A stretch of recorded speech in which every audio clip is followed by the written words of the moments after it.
ನಾರಾಯಣ ಗುರುಗಳ ಸ್ತಬ್ಧ ಚಿತ್ರ ವಿಚಾರದಲ್ಲಿ ದಕ್ಷಿಣ ಕನ್ನಡ ಜಿಲ್ಲಾ ಕಾಂಗ್ರೆಸ್ ಕಚೇರಿಯಲ್ಲಿ ಕಿತ್ತಾಟ ನಡೆದಿದೆ.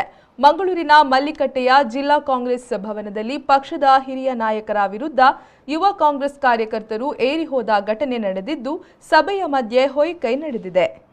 ನಾರಾಯಣ ಗುರುಗಳ ಸ್ತಬ್ಧ ಚಿತ್ರದ ವಿಚಾರದಲ್ಲೇ ದಕ್ಷಿಣ ಕನ್ನಡ ಜಿಲ್ಲಾ ಕಾಂಗ್ರೆಸ್ ಕಚೇರಿಯಲ್ಲಿ ಕಿತ್ತಾಟ ನಡೆದಿದೆ. ಮಂಗಳೂರಿನ ಮಲ್ಲಿಕಟ್ಟೆಯ ಜಿಲ್ಲಾ ಕಾಂಗ್ರೆಸ್ ಭವನದಲ್ಲಿ ಪಕ್ಷದ ಹಿರಿಯ ನಾಯಕರಾದ ರಮಾನಾಥ್ ರೈ, ಜಿಲ್ಲಾಧ್ಯಕ್ಷ ಹರೀಶ್ ಕುಮಾರ್ ವಿರುದ್ಧ ಯುವ ಕಾಂಗ್ರೆಸ್ ಕಾರ್ಯಕರ್ತರು ಏರಿ ಹೋದ ಘಟನೆ ನಡೆದಿದ್ದು, ಸಭೆಯ ಮಧ್ಯೆ ಹೊಯ್ಕೈ ನಡೆಸಿದ್ದಾರೆ. ಮಾಜಿ ಸಚಿವ ರಮಾನಾಥ್ ರೈ ಅವರನ್ನ ತಳ್ಳಿಕೊಂಡು ಹೋಗಿದ್ದಾರೆ.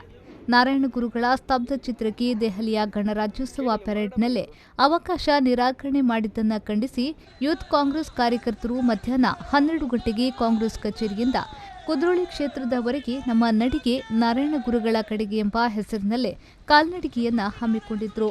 ಆದರೆ ಕರ್ಫ್ಯೂ ಆದೇಶ ಇರುವಾಗ ಪಾದಯಾತ್ರೆ, ಪ್ರತಿಭಟನೆಗೆ ಅವಕಾಶ ಇರುವುದಿಲ್ಲ. ಈ ಬಗ್ಗೆ ಕಾಂಗ್ರೆಸ್ ಜಿಲ್ಲಾಧ್ಯಕ್ಷ ಹರೀಶ್ ಕುಮಾರ್ ಗಮನಕ್ಕೆ ತರದೆ ಯೂತ್ ಕಾಂಗ್ರೆಸ್ ಕಾರ್ಯಕರ್ತರು ಸ್ವಯಂ ಆಗಿಯೇ ನಿರ್ಧಾರವನ್ನ ಕೈಗೊಂಡಿದ್ದರು ಎನ್ನಲಾಗಿದೆ. ಈ ಬಗ್ಗೆ ಹರೀಶ್ ಕುಮಾರ್ ಯೂತ್ ಕಾಂಗ್ರೆಸ್ ಜಿಲ್ಲಾಧ್ಯಕ್ಷ ಲುಕ್ಮಾನ್ ಬಂಟ್ವಾಳ ಅವರನ್ನ ಪ್ರಶ್ನೆ ಮಾಡಿದ್ದು, ಇದಕ್ಕೆ ಯೂತ್ ಕಾಂಗ್ರೆಸ್ ಕಾರ್ಯಕರ್ತರು ಆಕ್ಷೇಪಿಸಿದ್ದಾರೆ. ಲುಕ್ಮಾನ್ ಸೇರಿದಂತೆ ಕೆಲವರು ಎಲ್ಲವನ್ನ ನಿಮ್ಮಲ್ಲಿ ಕೇಳಿಯೇ ಮಾಡಬೇಕಾ ಎಂದು ಅವರನ್ನ ಮರು ಪ್ರಶ್ನೆ ಮಾಡಿದ್ದು, ಅವಮಾನ ಮಾಡುವ ರೀತಿ ವರ್ತಿಸಿದ್ದಾರೆ. ಆನಂತರ ನಾರಾಯಣ ಗುರುಗಳ ವಿಚಾರದಲ್ಲಿ ಕಾಂಗ್ರೆಸ್ ಭವನದ 3ನೇ ಮಹಡಿಯಲ್ಲಿ ಕಾರ್ಯಕರ್ತರು ಮತ್ತು ನಾಯಕರು ಸಭೆ ನಡೆಸಿದ್ದಾರೆ. ಈ ಕುರಿತು ಮಾಧ್ಯಮಗಳೊಂದಿಗೆ ಮಾತನಾಡಿದ ಮಾಜಿ ಸಚಿವ ರಮಾನಾಥ್ ರೈ ಅವರು ಅಂತಹ ಯಾವುದೇ ಘಟನೆ ನಡೆದಿಲ್ಲ ಎಂದು ಸಮಜಾಯಿಷಿ ನೀಡಿದ್ದಾರೆ. ಏನು ಗಲಾಟೆ ಇಲ್ಲ.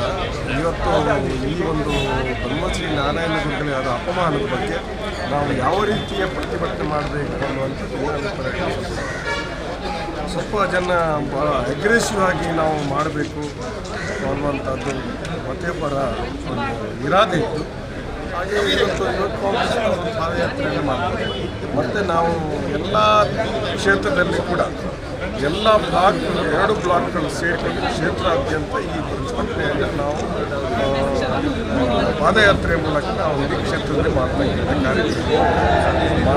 ಮಾತಾಡುವಾಗ ಸ್ವಲ್ಪ ಹಾಗೆ ಮಾಡಬೇಕು, ಹೀಗೆ ಮಾಡಬೇಕು, ಜನರು ಚರ್ಚೆ ಗಲಾಟೆ ಮಾಡಬೇಡಿ.